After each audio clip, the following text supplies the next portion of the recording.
Assalamualaikum. Paskah. Dulu pada zamannya Nabi Musa dan Nabi Harun, orang-orang Israel Yahudi itu disiksa, diperbudak oleh orang-orang Mesir di masa kepemimpinan Fir'aun. Dulu orang Yahudi sangat tersiksa sekali, diperbudak, hingga akhirnya datanglah hari pembebasan perbudakan itu yang dikenal dengan istilah Paskah. Bangsa Yahudi telah diperbudak oleh Fir'aun itu selama 430 tahun. Pada suatu waktu Fir'aun itu diminta untuk membebaskan perbudakan orang Yahudi, tapi Fir'aun menolak. Kemudian Tuhan murka dan marah. Lalu Tuhan menimpakan tulah atau kutukan atau balak kepada orang-orang Mesir, orang-orangnya Fir'aun. Ada 10 kutuk, dan 10 kutuk yang terakhir adalah kutuk matinya anak sulung atau anak pertama, baik itu anak hewan ataupun anak manusia. Karena Tuhan tidak ingin orang Israel Yahudi itu terkena tulahnya juga, maka Tuhan memerintahkan Musa dan Harun untuk mengadakan pengorbanan, menyembelih anak domba jantan yang masih berumur 1 tahun dan tidak cacat pada hari itu juga. Daging domba jantan itu mereka makan bersama, dimakan dengan roti tanpa ragi dan juga anggur. Kemudian darah sisanya itu dibersihkan ke pintu-pintu setiap rumah orang Israel Yahudi. Nah, benar nih, malam pun datang dan tulah atau kutukan itu pun datang menimpa kaumnya Fir'aun. Semua anak sulung mati, dan karena Yahudi orang Israel itu sudah memercikan anak domba yang sudah dikorbankan tadi,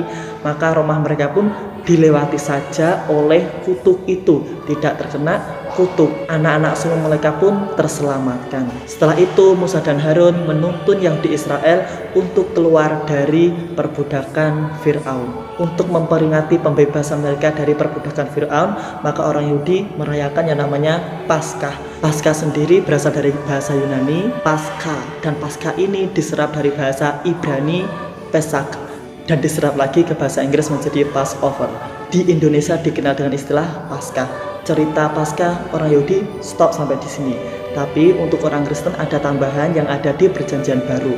Melainkan pada masa Nabi Isa, menjelang pada hari Kamis tahun 33 Masehi, orang Yahudi memutuskan untuk menghukum mati Yesus Kristus. Pada malam Kamis malamnya, Yesus sudah tahu kalau dia itu dikhianati oleh muridnya Yudas Iskariot, dan saat itulah Yesus mengadakan perjamuan terakhir atau perjamuan kudus, di mana dalam perjamuan itu dihadiri ke-12 muridnya. Saat itulah Yesus melembagakan satu upacara perjamuan terakhir, di mana Yesus itu mematahkan roti tak beragi yang dilambangkan sebagai dagingnya dan memberikan anggur merah yang dilambangkan sebagai darahnya, yang sampai sekarang masih dilakukan oleh orang Kristen dan disebut sebagai komuni.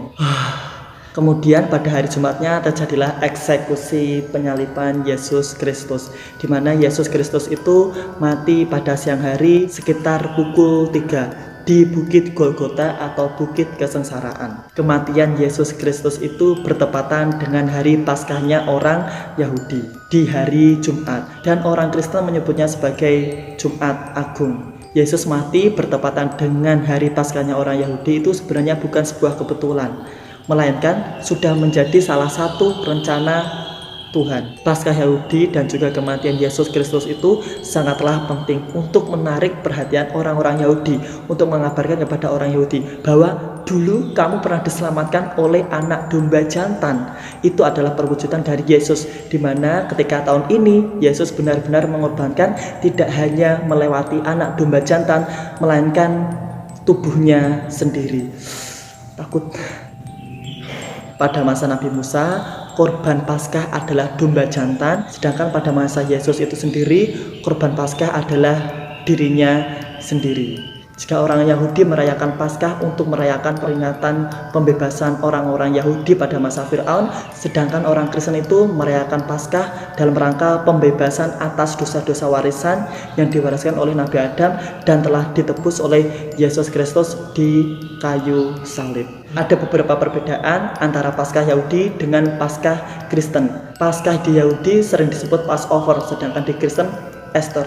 Paskah Yahudi itu adalah untuk merayakan pembebasan orang-orang Yahudi yang telah diperbudak oleh Firaun, sedangkan Paskah orang Kristen itu untuk merayakan pembebasan dosa-dosa yang telah ditebus oleh Yesus Kristus. Waktu perayaan Paskah sendiri oleh orang Yahudi itu selama 8 hari, dimulai pada tanggal 14 Nisan dan akan berakhir pada tanggal 21 Nisan. Untuk orang Yahudi yang berada di luar Israel dirayakan sampai tanggal 22 Nisan. Sedangkan untuk orang Kristen itu ada 3 tahap. Yang pertama adalah tahap masa Prapaskah selama 40 hari sebelum puncak Paskah, di mana pada masa Prapaskah itu ada juga yang namanya Minggu Palma sebelum masuk pada masa Trihari Suci, yaitu Kamis Putih, Jumat Agung, dan juga Sabtu Suci. Tahapan yang kedua adalah puncak Paskah yang terjadi pada Minggu Paskah hari ini. Dan yang ketiga adalah masa Paskah itu sendiri yang berlangsung selama 40 hari, di mana setelah Minggu Paskah Yesus itu dikuburkan, 40 hari setelahnya itu Yesus dibangkitkan dan diperingati sebagai hari kenaikan Isa Al-Masih atau kenaikan Yesus Kristus. Sedangkan 50 hari setelah Minggu Paskah itu mengacu kepada turunnya Roh Kudus dan diperingati sebagai hari Pentakosta. Makanan khas Paskah orang Yahudi itu adalah roti tanpa ragi, anggur merah, dan juga sayur yang pahit. Sedangkan oleh orang Kristen, makanan khas Paskah itu bisa dikatakan hampir sama, yaitu roti tanpa ragi, anggur merah yang mereka sebut sebagai komuni. Simbol Paskah orang Yahudi itu adalah roti tanpa ragi dan juga sayuran pahit. Sedangkan simbol Paskah orang Kristen adalah telur Paskah yang melambangkan kelahiran kembali dan juga salib. Bahasan kita kali ini adalah fokus membahas sejarahnya, bukan agama, karena saya bukan agamawan. Jadi mohon maaf kalau salah. Semoga bermanfaat. Wallahu a'lam. Wassalamualaikum warahmatullahi wabarakatuh.